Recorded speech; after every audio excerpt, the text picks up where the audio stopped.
कंगाली से हो जाएंगे मुक्त। 8 और 9 जुलाई कुंभ राशि फूलों की तरह चमकेगी किस्मत। दोस्तों, ज्योतिष शास्त्र के अनुसार आकाश मंडल में ऐसे बहुत से योग बनते हैं जो मनुष्य के जीवन में एक बड़ा बदलाव लेकर आते हैं। ग्रह नक्षत्रों की चाल का मनुष्य के जीवन पर काफी गहरा प्रभाव पड़ता है। यदि कोई ग्रह नक्षत्र शुभ योग का निर्माण करते हैं तो इसकी वजह से सभी 12 राशियों के लोगों के जीवन में अलग अलग प्रकार के बदलाव आते हैं। इनका कैसा फल मिलेगा यह इनकी स्थिति पर निर्भर करता है। ज्योतिष गणना के अनुसार आज हम आपको 8 और 9 जुलाई की कुंभ राशि फल बताने वाले हैं। इन 2 दिनों में कुंभ राशि वाले लोग कंगाली से मुक्त होने वाले हैं। फूलों की तरह इनकी किस्मत चमकने वाली है। इन दिनों में आपको कोई बड़ी प्रसिद्धि मिलने की संभावना बन रही है। आपका कोई महत्वपूर्ण कार्य पूरा हो जाने की वजह से आपका मन काफी खुश रहने वाला है। छात्रों का मन पढ़ाई में लगेगा। पिता की मदद से आपको अच्छा लाभ मिल सकता है। आपकी सेहत बेहतर होगी। खान पान में रुचि बढ़ सकती है। दाम्पत्य जीवन में मधुरता बनी रहेगी। धार्मिक कार्यों की तरफ रुझाना बढ़ सकता है। दोस्तों, ऐसे ही कुछ महत्वपूर्ण बातें आज के इस वीडियो में बताने वाले हैं, तो इस वीडियो को जरूर लाइक करें और हनुमान जी का आशीर्वाद चाहते हो तो कमेंट में जय हनुमान जी लिखना ना भूलें। साथ ही हमारे चैनल को सब्सक्राइब जरूर करें। तो चलिए दोस्तों, जानते हैं कुंभ राशि के बारे में विस्तार से।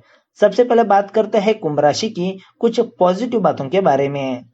किसी धार्मिक संस्था के लिए धन संबंधी योगदान रहेगा। कहीं से अच्छे व शुभ समाचार की प्राप्ति होगी। नया मकान प्राप्त करने के योग बन रहे हैं या फिर अपने मकान के नवीनीकरण की भी योजना बन सकती है। आप अपना समय समाज सेवी संस्थाओं के साथ मदद में गुजारेंगे और आपकी उपस्थिति जरूरतमंदों को सुकून व आशावादी माहौल देगी। युवा वर्ग को अपने मेहनत के शुभ परिणाम मिलेंगे तथा धर्म कर्म में रुचि बनी रहेगी। पति पत्नी के बीच आपसी विश्वास मजबूत बनेंगे। आपको अपने जीवन की परेशानियों से राहत मिल सकती है। परिवार के लोगों के साथ आप किसी धार्मिक कार्यक्रम में भाग भी ले सकते हैं। माता की सेहत में सुधार आएगा। व्यापार से जुड़े हुए लोगों का कोई लाभदायक समझौता हो सकता है। आप अपने व्यापार में लगातार प्रगति हासिल करेंगे। तो दोस्तों, अब बात करते हैं कुंभ राशि की निगेटिव बातों के बारे में। आपको कुछ दिन से आगाह किया जा रहा है कि अहम की वजह से आपके कुछ बनते काम बिगड़ सकते हैं। अपने क्रोध को भी नियंत्रण में रखें। साथ ही व्यर्थ की फिजूल खर्ची करने से बचें। भाइयों के साथ कोई मनमुटाव की स्थिति उत्पन्न हो सकती है, परंतु थोड़ी सी समझदारी से काम लेने से परिस्थितियां ठीक हो जाएगी। विद्यार्थी वर्ग अपनी पढ़ाई पर पूरा ध्यान रखे। मौसम परिवर्तन की वजह से सेहत में गिरावट आ सकती है। आपके कुछ जरूरी कार्यों में माता पिता का सहयोग मिल सकता है। बच्चों के साथ अच्छे संबंध रहेंगे। शादीशुदा जिंदगी बेहतर व्यतीत होगी। विद्यार्थियों को प्रतियोगी परीक्षा के लिए अधिक मेहनत करनी पड़ सकती है। सरकारी क्षेत्र से जुड़े हुए लोगों को मिला जुला फायदा मिलेगा। आपका मनचाही जगह पर ट्रांसफर होने की संभावना बन रही है। दोस्तों, अब बात करते हैं कुंभ राशि की व्यावसायिक और धन राशि फल के बारे में।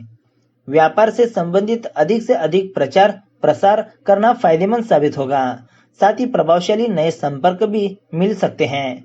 आप अपने आत्मविश्वास से सभी कार्यों को सफलतापूर्वक संपन्न कर सकेंगे।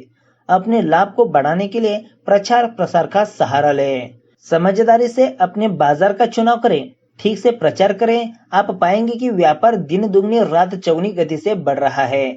इस काम पर खर्च किए जा रहे पैसे की कीमत वसूल भी हो जाएगी। आपको अचानक भौतिक वस्तुओं के प्रति मोह जागृत होगा।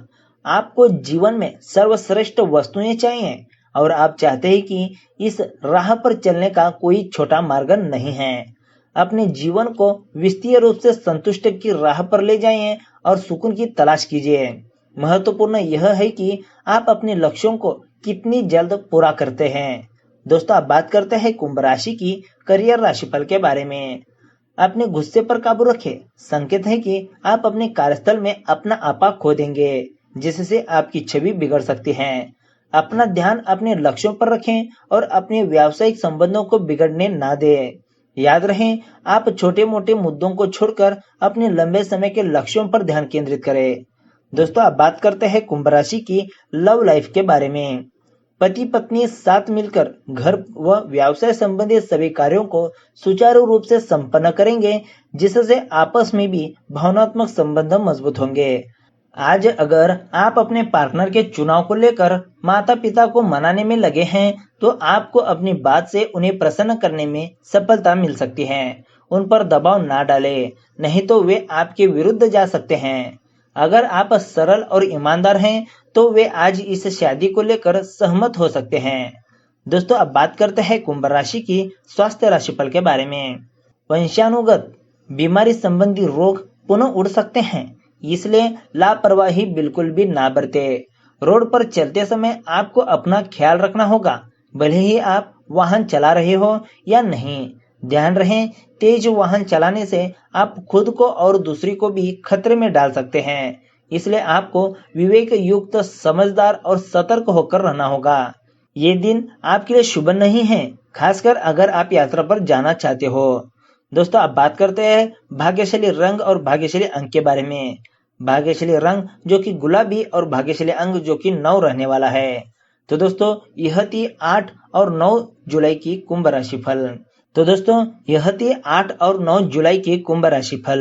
अब बात करते हैं भगवान गणेश जी की प्रतिमा से वास्तु दोषों के प्रभाव को कैसे कम किया जा सकता है उसके बारे में। अपना घर बनाना हर किसी का सपना होता है और घर बनाते समय तमाम सावधानियां भी प्रत्येक मनुष्य रखता ही है।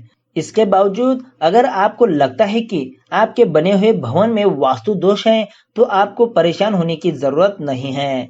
वास्तुशास्त्र में भगवान गणेश की प्रतिमा से कई सारे वास्तु दोष निवारण की विधि बताई गई है। आप उनका सटीक प्रयोग कर सकते हैं और अपने घर में मौजूद वास्तु दोष से मुक्ति पा सकते हैं। सबसे पहले है भगवान गणेश का बंधनवार।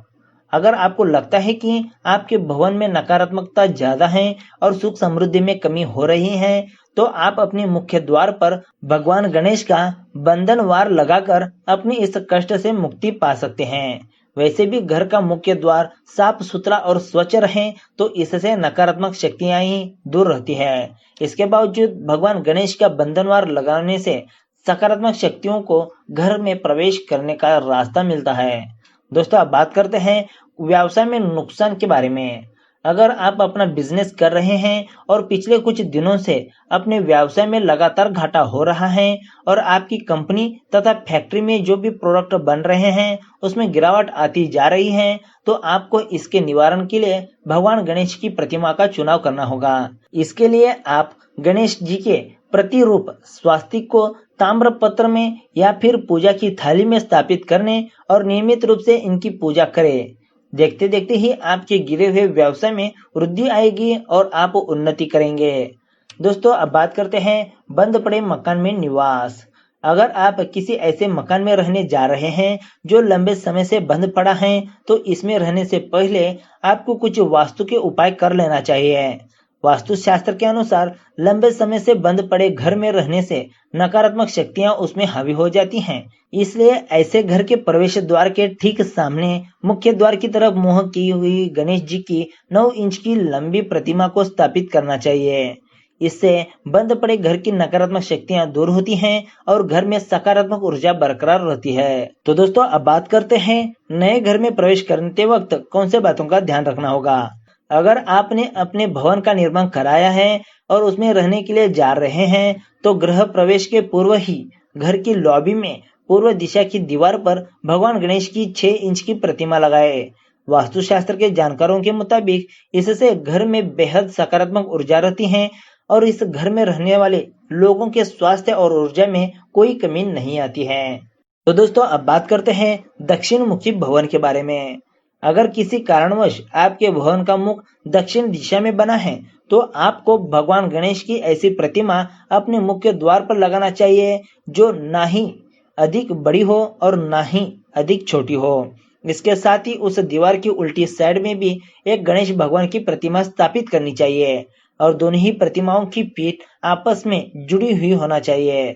ऐसा करने से दक्षिण मुखी भवन की जो नकारात्मक शक्तियां होती हैं वह कम हो जाती हैं। इसके साथ ही भगवान गणेश को लेकर वास्तुशास्त्र में यह भी कहा गया है कि घर में सिर्फ एक ही गणेश की प्रतिमा स्थापित करें। ऐसा ना हो कि हर जगह भगवान गणेश की प्रतिमा स्थापित की गई हो।